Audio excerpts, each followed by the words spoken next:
주신 말씀 빌립보서 4장 1절에서 9절 말씀 가운데에 9절 한 절만 봉독해 올립니다. 너희는 내게 배우고 받고 듣고 본 바를 행하라. 그리하면 평강의 하나님이 너희와 함께 계시니라. 아멘. 모든 염려를 해치고 오란 제목의 말씀으로 하나님의 말씀을 함께 은혜를 나누고자 합니다.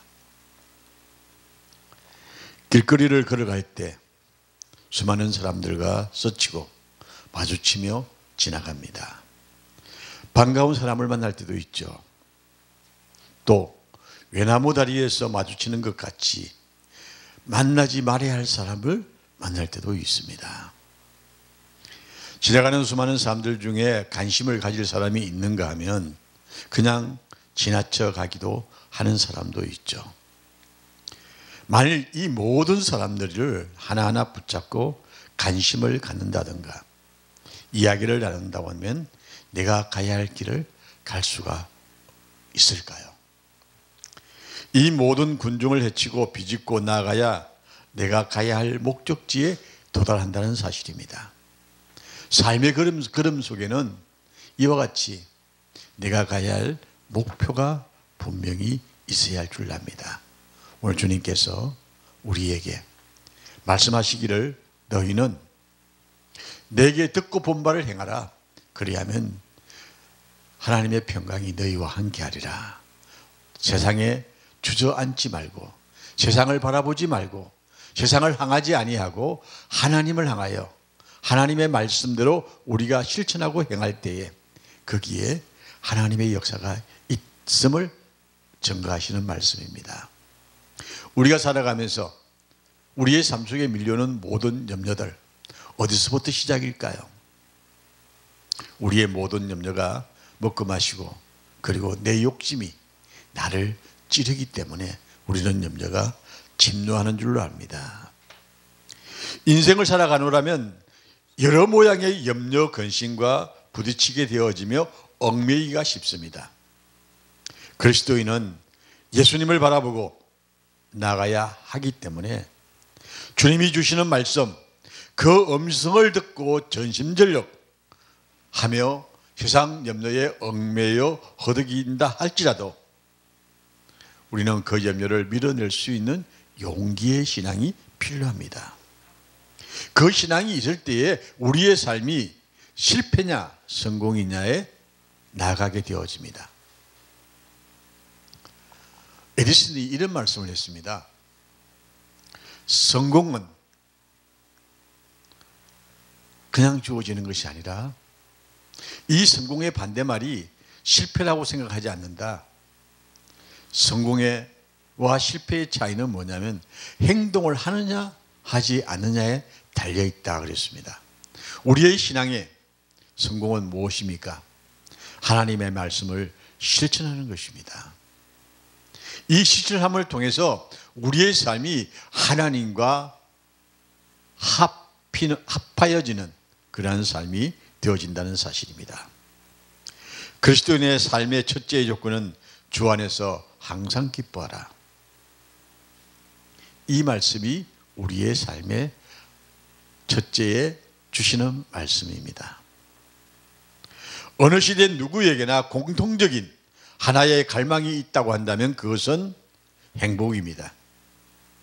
그래서 사람마다 행복을 가져다 줄 것 같은 상황을 즐거이 환영합니다. 우리나라에 아마 이런 비극이 없을 만큼 참 힘든 사건이 며칠 전에 일어났죠. 전 그 사건을 보면서 한국 교회가 철저히 회개하지 않으면 안 된다는 생각을 해봅니다. 헬로라는 사건은 뭡니까? 컬트 문화입니다. 즉 해적들이 죽은 영혼이 무서워서 그 영혼을 방경해서 만드는 축제가 바로 그 축제입니다. 우리 젊은이들이 사탄 숭배에 빠져 있는 그 모습을 한국 교회는 방관하고 있었다는 사실에 대해서 우리 교회가 먼저 저 자신부터 회개하고 하나님 앞에 용서를 구해야 합니다. 죽어가는 영혼들 내버려둔 죄가 결코 용납되지 아니할 줄로 믿습니다. 우리 모두 철저한 선교의 사명을 다하지 못한 죄성을 하나님 앞에 내놓아야 합니다. 우리가 행복을 가져다 줄 것 같은 환경이 되어지면 누구나 다 좋아합니다. 즐거워합니다. 그런데 불행을 가져줄 것 같은 환경은 모두가 싫어하고 멀리합니다. 이게 인간들의 기본적인 의식 구조가 아닐까요?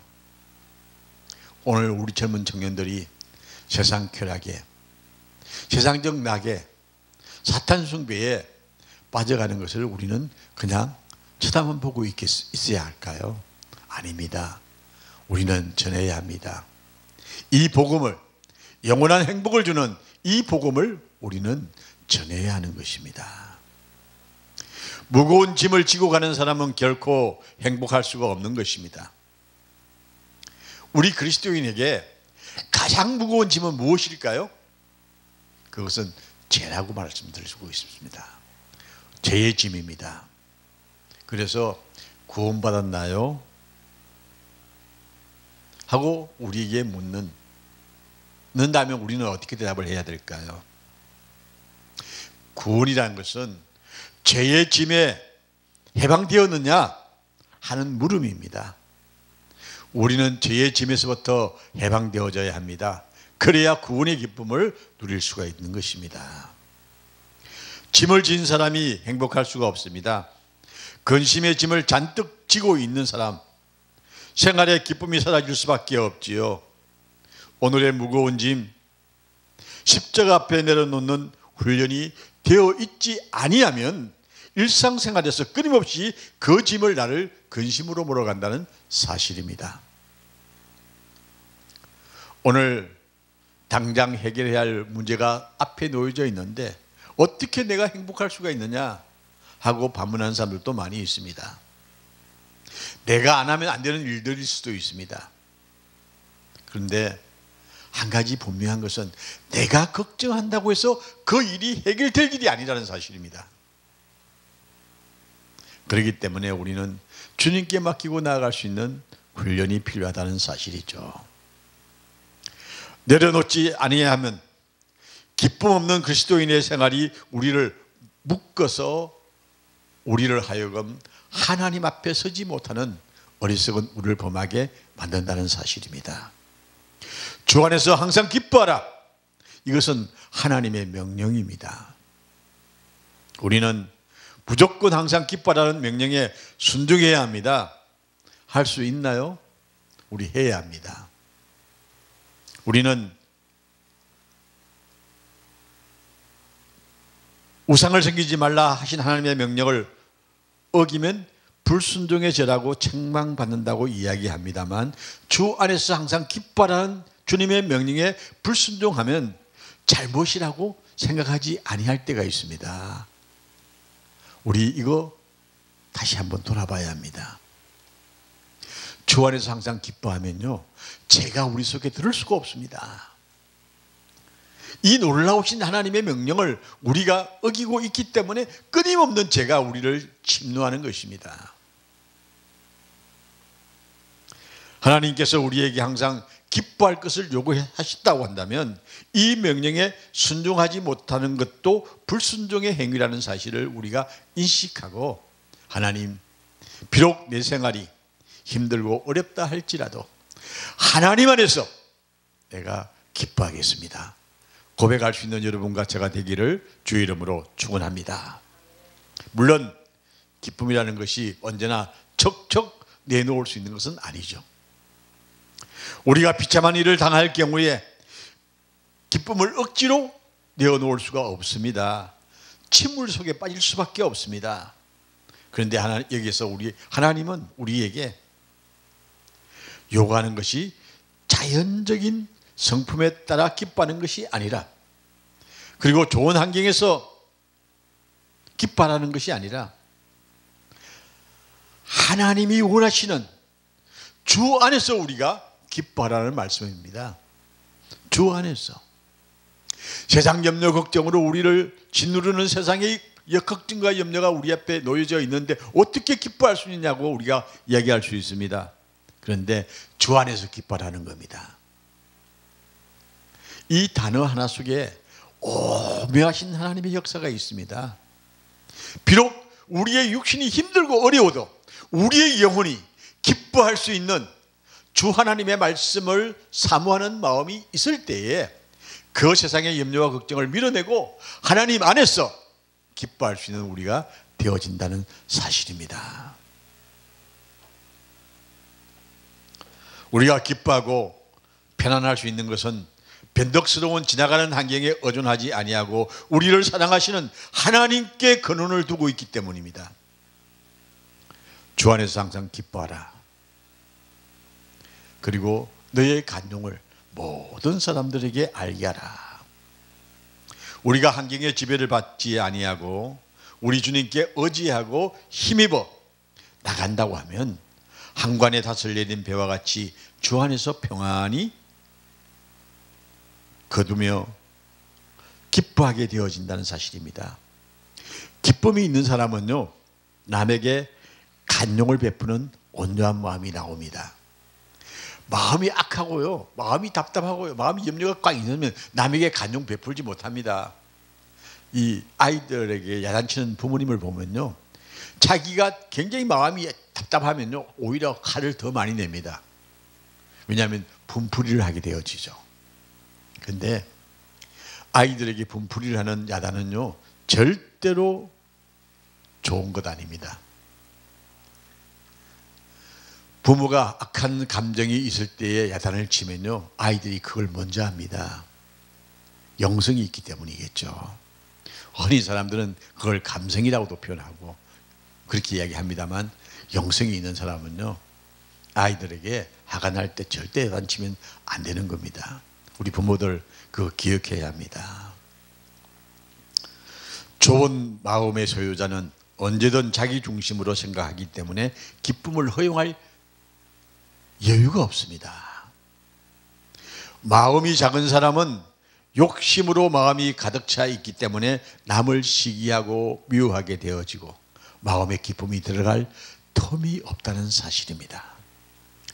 항상 기뻐하려고 하면 남을 너그럽게 포용하는 덕이 있어야겠죠. 간용의 원어는 에코스라고 합니다. 이 말은 이성적인 것으로 온유, 용서, 친절, 공평성을 의미합니다. 주께서 가까우시니라. 남에게 너그러운 마음을 갖는 동기는 주님의 재림을 희망하는 신앙에서부터 시작입니다. 여러분, 재림의 역사를 믿지 않는 사람은요 자기 중심적으로 살아갈 수밖에 없습니다. 재림의 신앙을 가지고 있는 사람은, 주님이 다시 오실 이 땅을 바라보는 사람은 절대로 자기 중심이 아닙니다. 주님 중심입니다. 주께서 가까우시니라. 남에게 너그러운 마음을 갖는 동기는 주님을 이 땅에 오시는 것을 대망하는 신앙에서부터 시작입니다. 이제 한 달 정도 있으면 대림절이 옵니다. 이 대림절이 오기 전에 우리 마음을 온유하게 해야 합니다. 그래서 대림절을 맞이해서 우리는 기다리는 마음으로 모든 사람들에게 간용을 베풀 수 있는 여러분과 제가 될 줄로 믿습니다. 주님의 영적인 임재를 항상 느끼며 사는 생활에 기쁨이 찾아오는 것입니다. 시간의 관점에서 임재가 아니라 거리의 관점에서 주님이 항상 내 곁에 계셔서 지켜보시고 위로해 주시고 격려하시며 보호하시는 은혜를 늘 감지하면서 사는 생활을 우리는 주님의 재림의 신앙이라고 제가 표현해 봅니다. 아침에 깨어날 때 주님이 날 깨워주시고 저녁에 잠자리 들 때에 주님이 나와 함께 잠자리에 들 수 있는 여유로운 마음, 주님이 나를 재워주시는 사랑하는 자에게 잠을 주시는 그 은혜를 우리가 날마다 체험해야 합니다. 이럴 때에 우리는 예수님이 내 중심에 오셔서 나와 함께 하시니 주님 한 분만으로 나는 만족합니다. 이런 신앙에 들어갑니다. 주님만 있으면 행복합니다. 이 신앙 얼마나 기쁘고 즐거울까요? 주 안에서 항상 기뻐라. 이 신앙은 주님이 나와 함께 하심에 대한 소망에서부터 시작입니다. 주님이 나를 가까이 오게 하셔서 나와 함께 하시는 그 믿음이 있을 때에 여호와는 나의 목자시니 내게 부족함이 없으리라고 고백할 수 있게 되어집니다. 오늘 본문 6절에 말씀하기를 아무것도 염려 말고 오직 모든 일에 기도와 간구로 너의 염려를 너의 구할 것을 감사함으로 하나님께 아뢰라 그랬습니다. 염려는 기쁨의 적입니다. 염려하는 것이 그리스도인의 마음이 하나님을 떠나 물질계로 향할 때 생기는 현상입니다. 산상수훈의 물질에 대해서 교훈하는 것은 염려하지 말라는 말로 6번 나옵니다. 마태복음 6장 25절에서 3, 4절의 말씀 보면 염려하지 마라 하는 말씀이 6번 나오죠. 염려 대신에 주시는 말씀이 이 말씀입니다. 공중에 나는 새도 먹이시고 들의 백합화도 입히시는 하나님의 능력을 생각하라 그랬습니다. 여러분, 우리를 먹이시고 입히시는 하나님이 계십니다. 이 믿음이 있다고 한다면 우리가 뭘 걱정하시겠습니까? 오늘 현대인들의 염려와 걱정은 대부분 다 상대적 빈곤입니다. 저 사람은 많이 가지고 있고 나는 없어. 이게 우리를 항상 염려하게 만듭니다. 오늘 우리는요, 걱정할 거 없습니다. 대한민국 정말요 잘 사는 나라거든요. 여러분 상상이나 했습니까? 50년 전만 되더라요. 상상도 못하는 일들이 일어나고 있잖아요. 나이 들면요 노후를 위해서 기초연금 주죠. 뭐 등등 주는 게 참 많더라고요. 제가 얼마 전에 어떤 분이 저한테 이야기를 하는데 보니까 이렇게 많이 받나? 하는 생각을 해봤습니다. 제 친구가 한 사람이 좀 이렇게 직장 생활도 안 하고 집에 있는데 한 달에 한 20만 정도 이렇게 수령을 하더라고요. 그래서 너 왜 그 돈이 많냐? 그랬더니 내가 국가에서 주는 돈이 이렇게 나 국가 공무원이야 그러더라고요. 국가 공무원이래요. 그래서 내가 그럼 너 요새는 우리 세상이 많이 바뀌었어요. 젊은이들이 군에 가는 게 아니라 나이 많은 사람이 군에 가야 된다는 이야기를 제가 이해가 가더라고요. 군대는 옛날처럼 총 들고 싸우는 게 아니라 전부 다 전자잖아요. IT로 좀 다는 거니까 그 말이 맞을 것 같다 하는 생각도 해보면서요. 세상이 그렇게 많이 변하고 있습니다. 이 변하는 세상 속에서 우리가 아직도 정근대적인 세상의 염려와 걱정에 시달리는 그리스도인들이 너무나 많다는 사실입니다. 우리 변해야 합니다. 시대의 변화의 변함이 아니라 하나님의 역사 속에 들어감을 통하여서 우리의 신앙이 변하여서 하나님이 기뻐하시는 아름다운 모습이 되어져서 하나님의 능력 가운데 거할 수 있는 믿음의 역사가 우리를 온전히 주장할 때 우리의 삶이 주 안에서 평안의 역사가 주어집니다. 우리를 먹이시고 입히시고 재우시는 하나님, 이 권능을 의지하는 사람만이 세상의 염려에서 벗어날 수 있다라는 것을 오늘 주의 이름으로 선포합니다. 오늘 주님께서 말씀합니다. 너희는 기도하라. 이 말은 성도가 하나님께 기원하는 일반적인 명칭이고 간구는 일정한 종목을 들어서 간구한다는 특별 기도를 의미합니다. 너희는 간구하라. 공중의 새를 먹이시고 들의 백합화를 입히시는 살아계신 하나님을 우리가 믿는다고 한다면 그럴 때마다 우리의 염려 대신에 하나님께 기도함으로 마음의 평안을 누림으로 기쁨이 넘치는 삶이 되게 한다는 축복의 말씀이 오늘 본문의 말씀입니다. 우리가 어떤 사건에 부딪힐 때 우리의 마음이 세상으로 향하면 염려가 되고 반대로 하나님을 향하면 기도가 되어져서 강구로 하나님께 아뢰게 되어질 때에 어떤 일을 만나도 실망하거나 좌절하거나 염려에 쌓이지 않게 되어지는 축복을 받는다는 사실입니다.